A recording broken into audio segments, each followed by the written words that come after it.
pants off. What are you doing here? I thought the paper said you're through investigating the place. Doesn't give you any right to be here. You got those pass key? Yeah, well, it's one advantage being the superintendent's son. Don't man know about it? Why don't you go and tell him? I'm going through some of her stuff. Yeah, so I noticed. Cataloging and just lifting. Both. But she left them to me. You got that in writing? Verbal promise. Props to the Juilliard, I know you're a hep cat. Ever listen to Benny Goodman? You know, he's terrific with Hollywood Mozart. One of mine having a funeral as I was myself. I mean, you like this stuff? Sure. So I've been listening to? I don't know. Claude Thornhill. Yeah, somebody left it on. Yeah, she was listening to it on Friday. You told me you were here on Friday. I wasn't. I heard from downstairs. 3 flights down. Go ahead and listen for yourself. Don't worry. Check it out.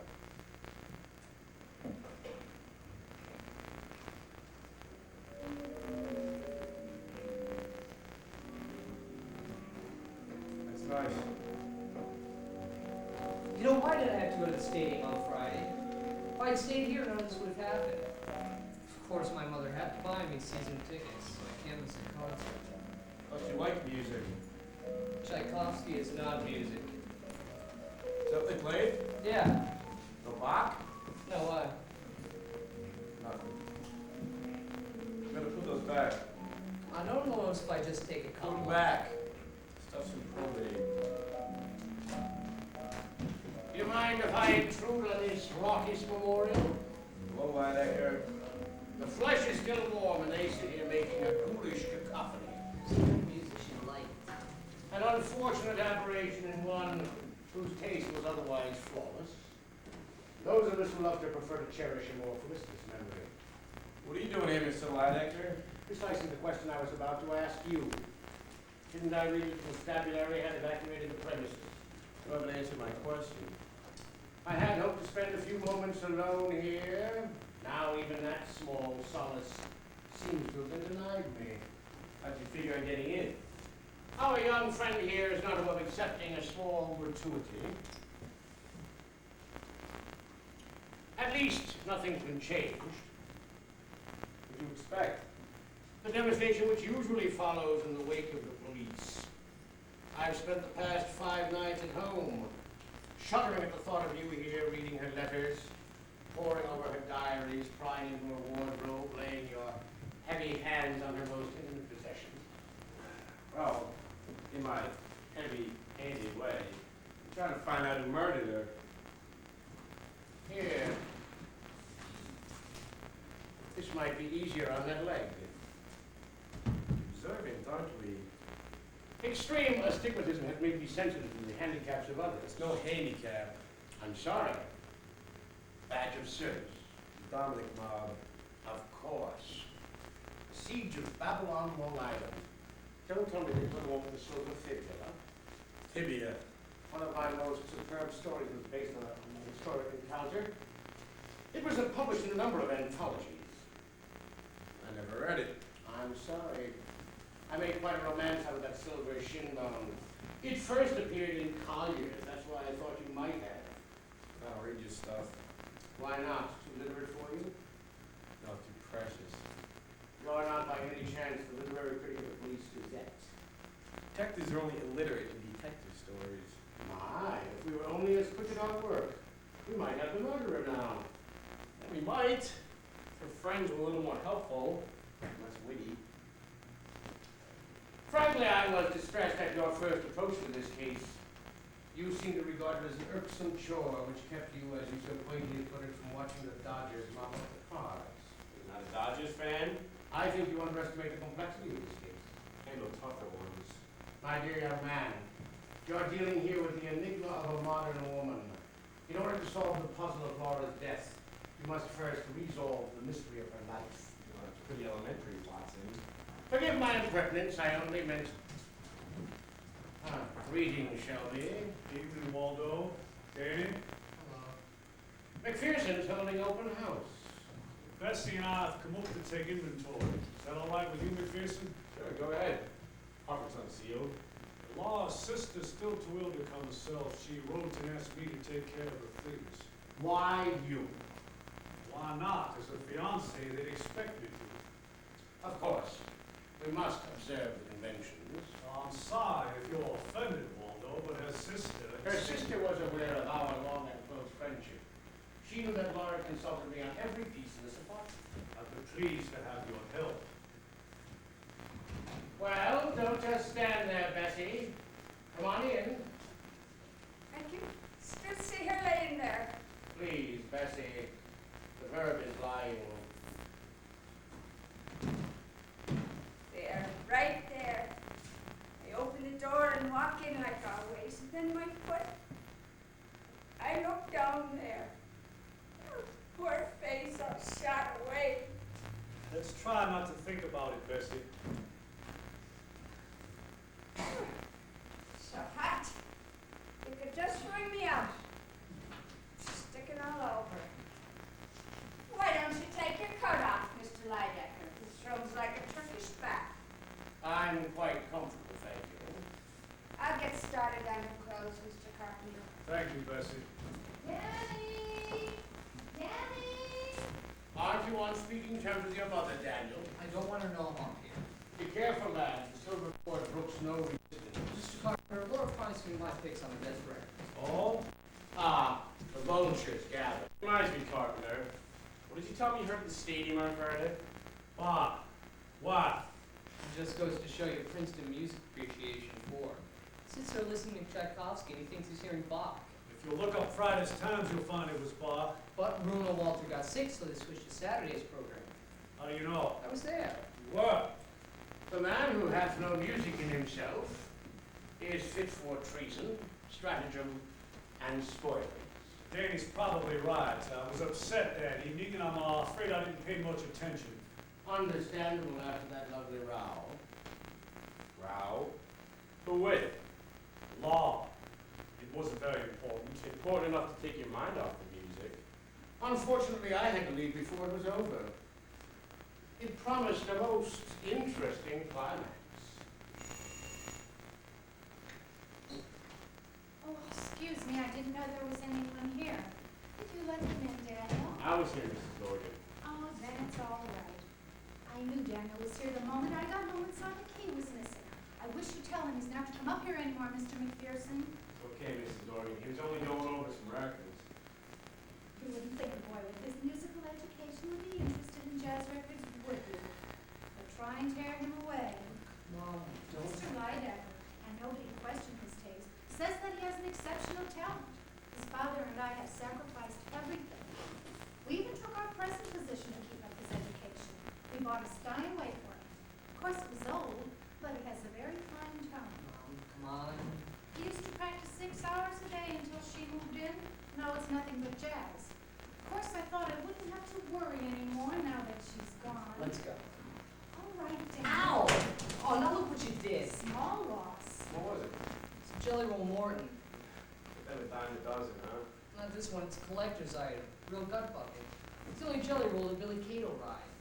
Let us bow our heads in solemn reverence. I'm sorry to have disturbed you. Mothers sometimes forget that the umbilical cord is severed at birth. It's $20 less than the inventory.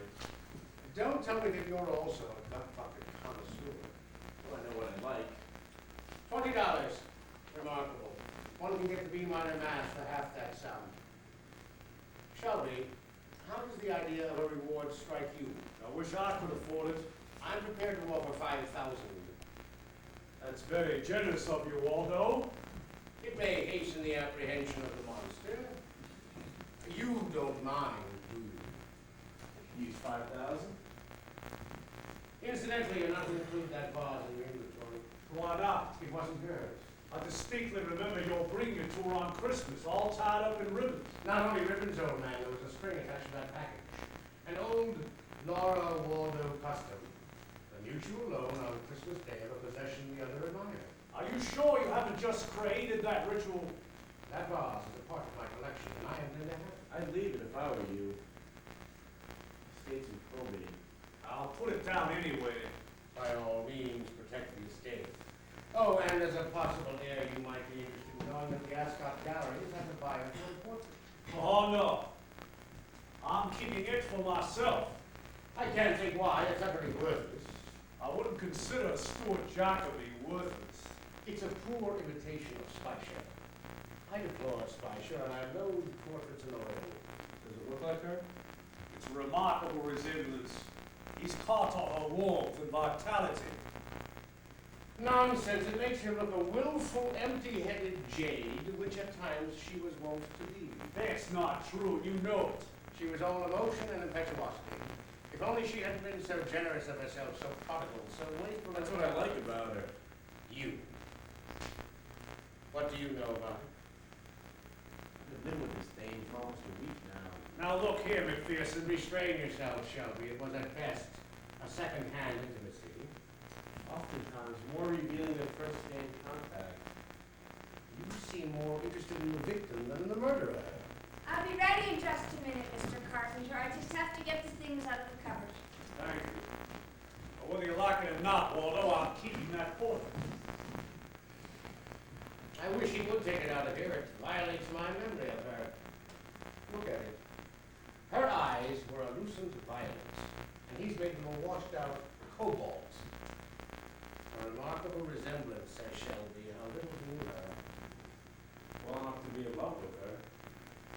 Love, my dear young man, is susceptible to many meanings. For Shelby, it was merely a matter of reflexes. You were jealous now, were you? Of Shelby. Merely annoyed that she allowed herself to be degraded by him. Annoyed enough to do something about it? Something physical. I'm not given to violence. Said that about most homicides. Homicide? My words are more lacerating. Yeah, that's right. You're a hell of a poser, aren't you? Of course I am. Legend has it that I sprang from the womb with an epigram on my lips. A bit apocryphal, perhaps. My style, which you find so precious, has been sedulously cultivated to enhance an otherwise colorless personality. It is my distinction and my livelihood. Would you help me with this box, Mr. McPherson? No, allow me. I'd be delighted. Why didn't you ask me, Bessie? It's the one on the top shelf. I can't quite reach it. Here we are. Thanks. She kept it. She ain't worn it for years.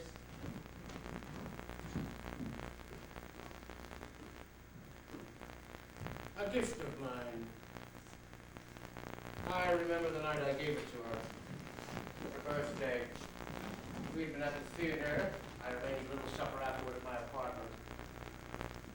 There was a mood about the place. Candlelight, fire, light orchids on the table. Pure enchantment. We drank not very crispy. My servant left. Don't misunderstand me. My interest in Laura was not merely the mature man's desire for a pretty young girl. I was a cold, egocentric man who amused himself by showering a naive child with treats and trinkets. Her gratitude warmed me. In her eyes, I was a generous man. Hence, I became one. Have a drink. Sure. I'll have a slug of that scotch. This bottle open. Straight or soda? That's pretty fine. Just curious. What is? 4 Horses bourbon. What about it? Where did this bottle come from, Bessie? Oh, from where you took it. That scarcely explains how it got there. I don't know nothing about Just it. a minute, Bessie. It's not supposed to be there? The only bourbon Laura used was Old Taylor, unless Bessie's become a solitary sipper. I took the pleasure of handing on Mr. Light a early size. I wouldn't keep it there. I'd have it hid in the kitchen. And how can we be sure you didn't? That bottle's never been near my kitchen. Well, where was it, Bessie? Well, just where you found it, that's all I know. Be careful, Bessie, you're talking to the police. Cops don't scare me. I was brought up to spit whenever I saw one. Well, go ahead and spit then. When did you find it? Well, I don't know. I don't remember. Or was it here on Friday? No. Who are you shielding? Look, if you don't tell us now, you'll tell us later. Her Okay. reputation ain't That's why I put it where you found it and wiped off the fingerprints so you wouldn't notice. Wiped off the fingerprints? I took a wet rag to everything in her bedroom. I didn't want people getting ideas. And besides, I don't believe in fingerprints. Then why'd you wipe them off? That's got dirty minds. I didn't want anyone to think she was the kind that got drunk in a room with the man. How do you know that she was? Credit Bessie with some intelligence. If you had come in here on Saturday morning and found a bottle and 2 glasses, as she obviously... Well, I wouldn't jump to the conclusion that she was drunk or had a man with her. By devotion or odd belief, you seem as concerned as Bessie about the lady's reputation. Obviously, the liquor was brought here by somebody who didn't know she had plenty, or who disliked her brand. Nothing's obvious. Easy enough to check. She got all the liquor from my dealer, Moscone, on Third Avenue. Isn't that so, Bessie? I ordered every bottle that came into this house, God help me. What about the winter things, Bessie? Oh, I'll get him right away, Mr. Carpenter. Ah, Shelby. Bessie's been telling me some very interesting things about your fiancé. Apparently, I wasn't your only rival. There were many men in love with Laura. Well, she deserted both of us on Friday night in order to keep a tryst with one of them. What do you mean? While we cherished the illusion that she was sharing the peace in Sullivan, Connecticut, she was in fact entertaining a mysterious Mr. X in her boudoir. That's a malicious lie. You've evidence. A bottle, 4 horses bourbon, and 2 glasses found at her bedside. I don't believe it. Bessie, did you or did you not find this bottle and 2 glasses in Miss Hunt's room on Saturday morning? I did. God rest your soul. What are that drink? Yes, you do look a bit pale.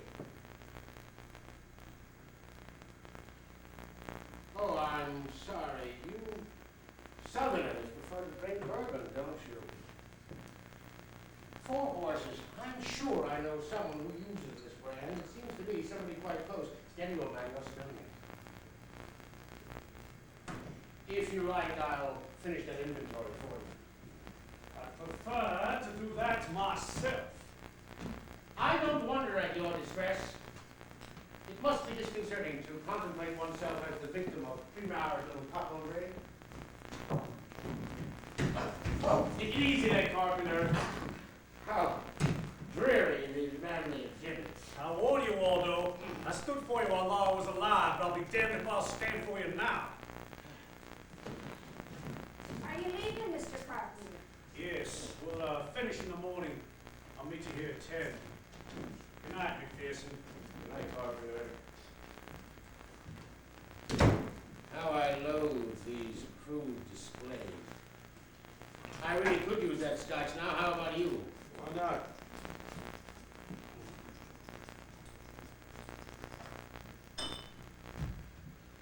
Oh, that's McPherson's, bossing. Mr. McPherson, please. You're not going to tell him about it. Don't worry, Bessie. Well, Hendricks, it's me. Yeah, I'm over the place now.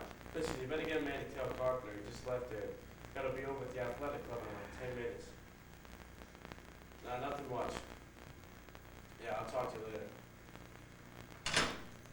Well, good night now. Good night, Bessie. Good night, Bessie. Good night. So you suspect him? Suspect everybody. A bit flimsy, that constant alibi. I'm more on your own was, Lidecker. I wasn't fool enough to attempt an alibi. I merely reported a fact. Reading Carlisle and Detective Carmen. A time-honored Lidecker habit. Do you think this is going to swell? It'll probably be black and blue by morning. Don't worry about it. It was just a tap. You don't know how sensitive my skin is. Has it ever occurred to you that Southern chivalry is really a cloak for barbers? Beware the fox hunting set. Beneath the pink coat of the hunter beats the heart of the singst. You're trying to tell me that Carpenter knows way around a shotgun. I've already looked into it. You've seen his collection. Doesn't mean a thing. Warehouse records show that those guns haven't been touched in over a year. A man could have guns that he didn't keep in a warehouse. Well, I doubt that Carpenter would have a 20 gauge gun, which we know it was by the size of the BB shot or a sawed-off shotgun. You know, I've always wondered, McPherson, just how does one saw off a sawed-off shotgun, and what makes you think that it was? Spread the shot. Poor Laura. How tragic if Shelby did it to discover his treachery before she died. Well, she was unconscious in a few seconds. What do you think she saw in her anyway? Those of us who loved her have pondered that mystery. The call of the flesh, if you will. Disappointing, though, isn't it? Disappointing? Not particularly, no. Must have been a very interesting dame, though. Dame. Or interested in the revelations of the checkbook or the secrets of the wardrobe of England. You were in love with her, weren't you? I loved her for many years. She was, in a sense, my creation. A naive child whose native talents and sensitivities I cultivated until under my tutelage. She flowered into a gracious and worldly young woman whose life reflected my tastes and appetites, my prejudices and predilections. Baseball, your predilections, Linebacker? Baseball. I would get a greater thrill out of watching the Christians throw to the Lions. Cookie Lavagetto, 1941. Dodgers fan and Hepcat. The native talents totally eluded you, eh, Linebacker? More your style, eh? Yeah, just my speed. What do you carry this thing for? That I picked it up in Dublin. It was once owned by a baronet whose furious temper was a legend in County Galway. Probably beat his tenants with it, huh? You disapprove of my stick. I think it's an affectation. No more than your refusal to carry one. You're all about vanities, don't you? I thought I was the touchy one. I would much prefer your heroic shin bone to the commonplace failings of my own flabby flesh. Tell me, McPherson, have you never married? No. I thought not. Why? Because your interest in Laura is more than professional. You solved the mystery of a woman's death. You must first know my life. You said that. Why have you never married? I don't know. Never found the right woman, I guess. Things I wanted are always attached. What's it to you? Curious, this passion for women who are unavailable. Are you afraid of the species? On the contrary, cut quite a swath through Richmond Hill and Jamaica. With the babes, eh? Why? Does that upset your theories about me? Not at all. Laura's in quite a different category. What do you mean? Have you ever read my story of Conrad? No. And that's right, you think my styles are precious. I take no credit for this legend told over port and cigars some 75 years ago. However, Conrad was an Amish lad, a member of one of those persistent sects which dot the Pennsylvania countryside. One day while he was hoeing in a field of rutabagas, he heard a crash. Running, hoe in hand, he came upon a smart vehicle which had collided with a vegetable cart. In the confusion, he was suddenly surprised to find a woman in his arms. Until now, Conrad had known only pious females in faded gingham, hair stretched from their temples in wiry pigtails. Never again would he close his eyes without beholding a vision of this creature with her powdered skin, her wanton lips, her mischievous eyes as black as the ebony stick of her lilac silk parasol. That's what I mean by precious. Conrad would no longer be content with his pigtail neighbors and his rutabagas. He sold his farm, walked dusty roads to Philadelphia, and became apprenticed in a trade. Although he had no access to the society frequented by this elegant creature, Conrad firmly believed, as he believed in evil and sin, that he would once again hold her in his arms. And the miracle occurred. Once again he held her close, his heart pounding with a beat so savage that its vigor gave life to every inanimate thing about him. Well, how do you make it? Let us forgive Conrad the confusion he felt when once again he beheld the purity of that marble brow, the chastity encased in those immobile lips. Remember, the lady was clothed in white from the tips of her satin slippers to the crown of blossoms in her dark hair. And the shadows, lilac tinted in the shroud.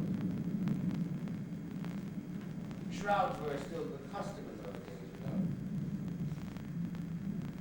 Dimitri's dead. Ah, yes, I neglected to mention that Conrad had become apprentice to an undertaker. It's a very interesting story. You're not implying that I was